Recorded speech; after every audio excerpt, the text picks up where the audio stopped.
Stila telefon.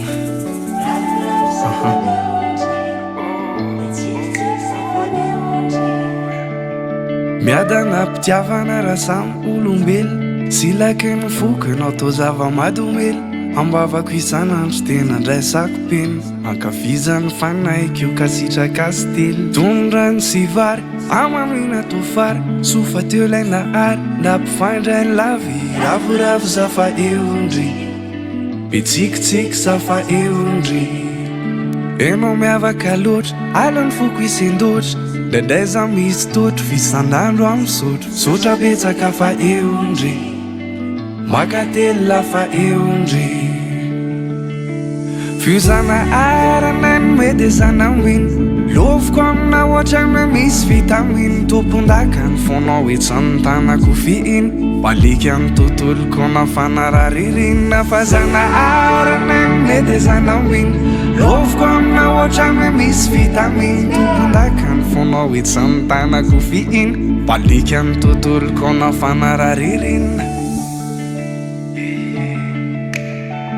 Stila telefon.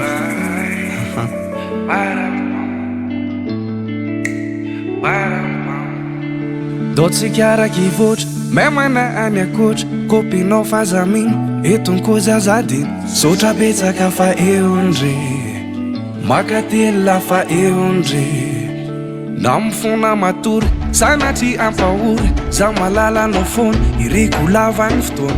Ravoravo zava-madomelina be tsikitsiky zava-madomelina. Fiozana arana ny mety zanamina. Loviko amina ohatrany misy vitamina. Tompon-daka ny fonao etsany tanako fiina. Baliky amin'ny tontoloko nafana ririnina. Fa zana arana ny mety zanamina. Loviko amina ohatrany misy vitamina. Tompon-daka ny fonao etsany tanako fiina. Baliky amin'ny tontoloko nafana ririnina.